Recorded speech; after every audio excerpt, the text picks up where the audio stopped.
medyo ambience natin. It's not the usual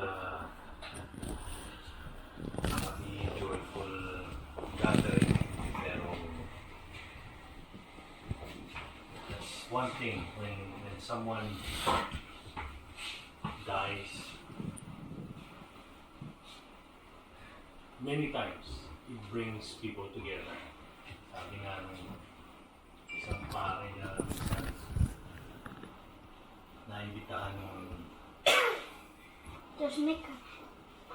naimbitahan nung ng mga mami sa bagong bayan nung namatay yung lola ko. Dahil sa tagal na panahon, hindi siya nakikita, magpipinsan, magtitito, tita, never na sila nagkita mula nung mga nagkaroon na ng pamilya, nagka-trabaho, may mga nag-abroad, mga mami, tita Lone, tita Luna.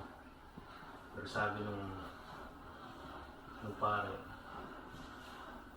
sometimes yun yung nakakalungkot, that it takes someone to pass away, tsaka tayo nag-e-effort na magsama.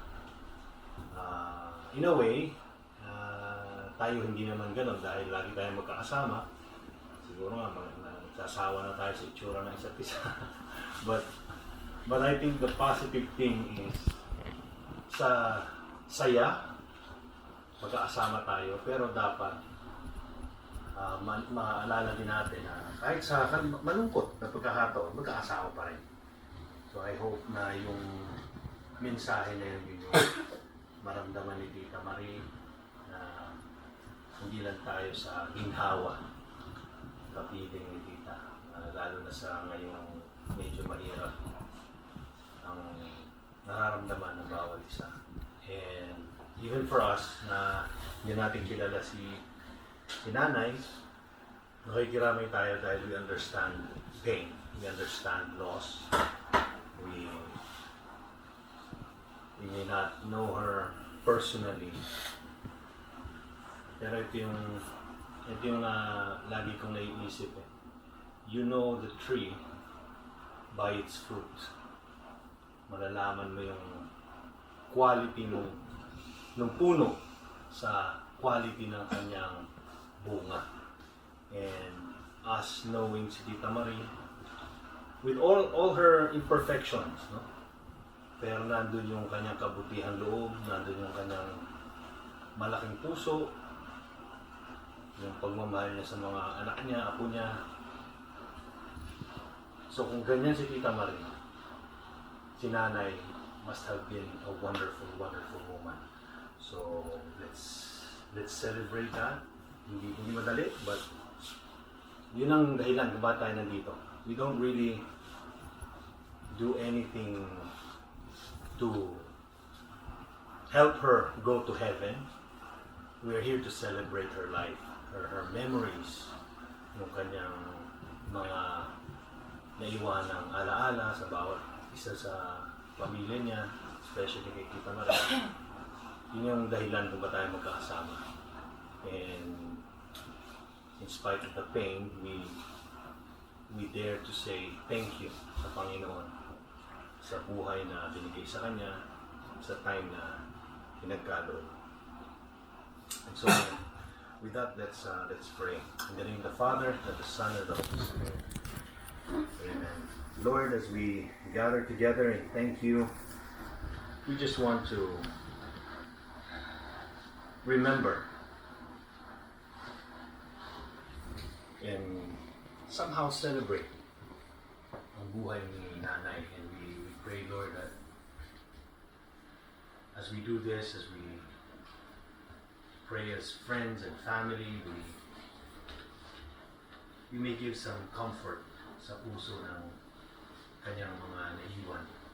And Lord, we pray for strength in this very difficult time, lalo na kay Tita Marie at sa kanyang mga kapatid, mga kamag-anak.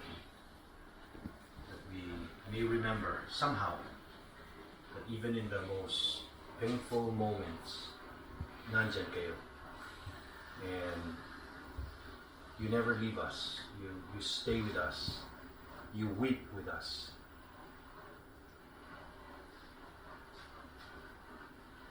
And you want to hold on, Lord, sa inyong mga pangako. The death is not the end. Death is just a transition. Death is just a passage. At darating ang panahon, Lord, na ang mga yumaong mahal namin sa buhay ay makakapiling din namin muli. But as we are here, and we experience sorrow, we experience sadness, we want to hold on to your promise. And we ask, Lord, that you give us rest.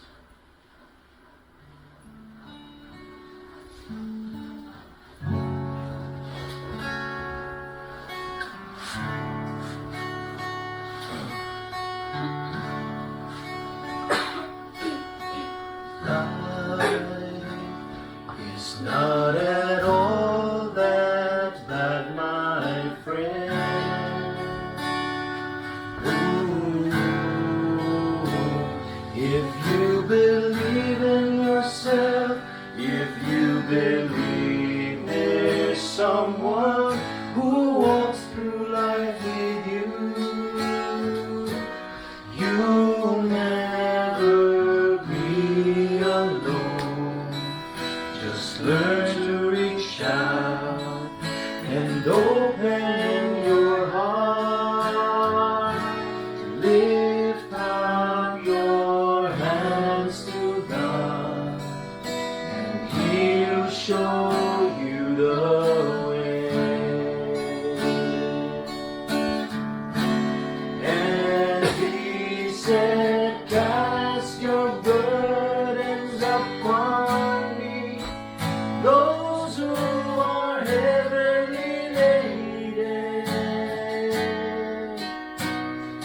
Come to me, all of you who are tired of carrying heavy load. For the yoke I will give you is easy, and my burden is light. Come to me,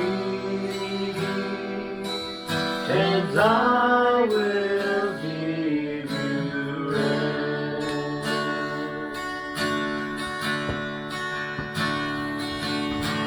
When you feel the world is tumbling down on you, and you have no one that you can hold on to, just face the rising sun, and you'll see hope. There's no need to run.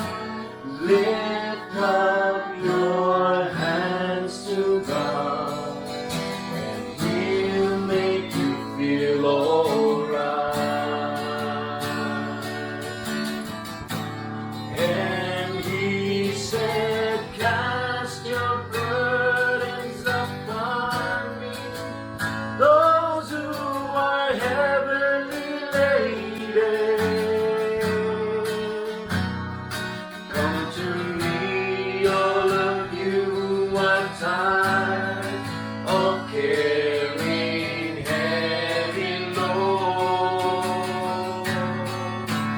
For the yoke I will give you is easy, and my burden is light. Come to me, and I will give you rest. Come to me,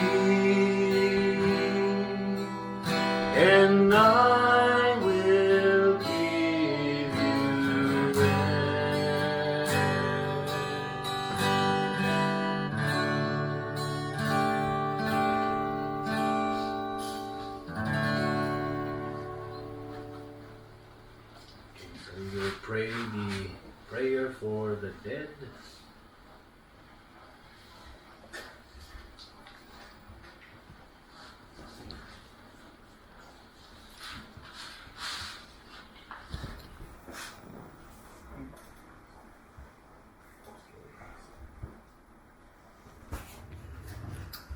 God our Father, your power brings us to birth.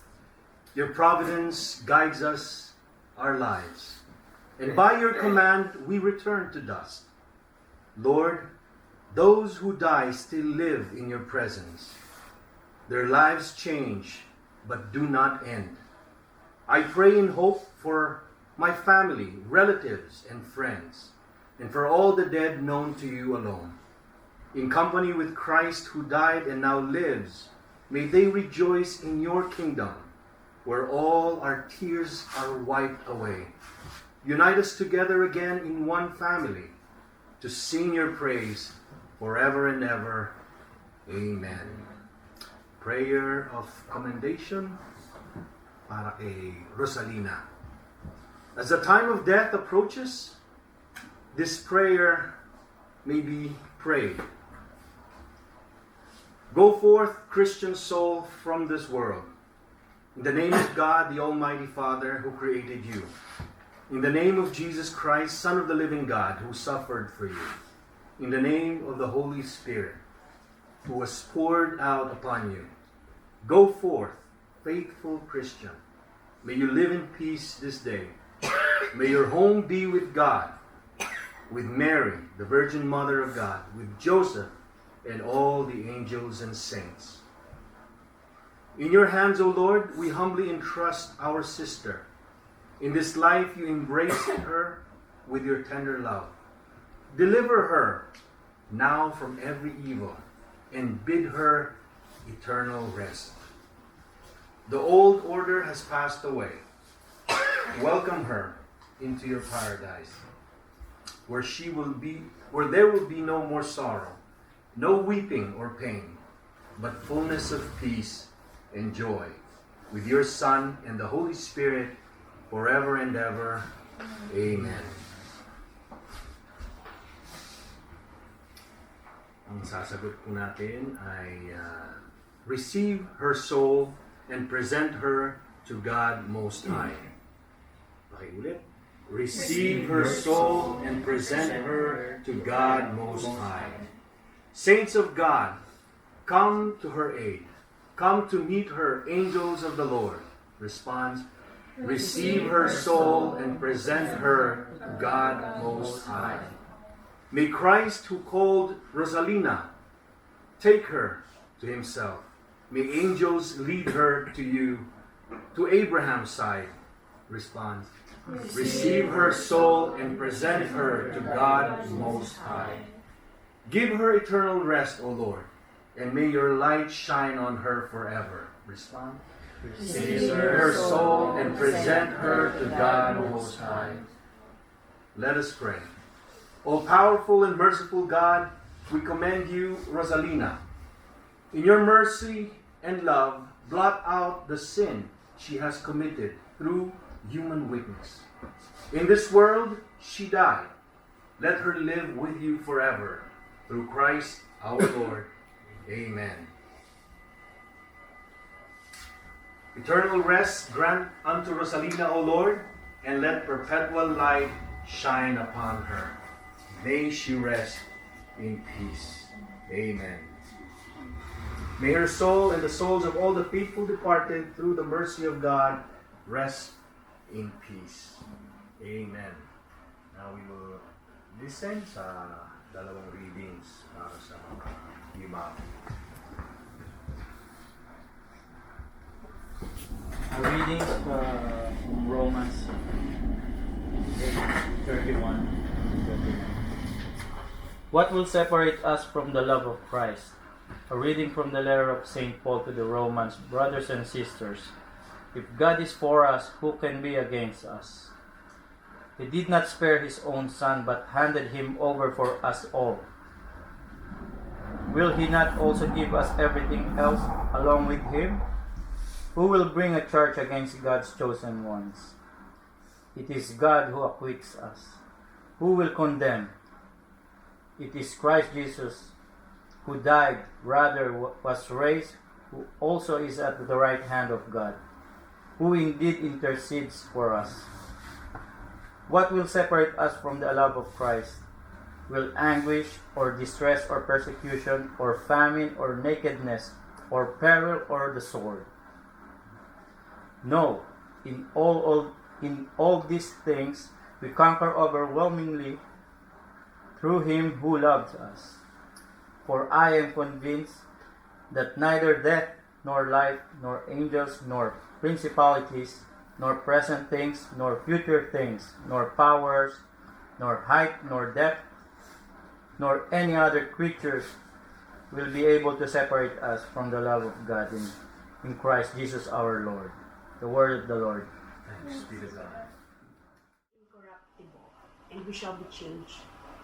For that which is corruptible must clothe itself with incorruptibility, and that which is mortal must clothe itself with immortality. And when this which is corruptible clothes itself with incorruptibility, and this which is mortal clothes itself with immortality, then the word that is written shall come about. Death is swallowed up in victory. Where, O death, is your victory? Where, O death, is your sting? The sting of death is sin, and the power of sin is the law. But thanks be to God, who give us the victory through our Lord Jesus Christ. The word of the Lord. Thanks be to God.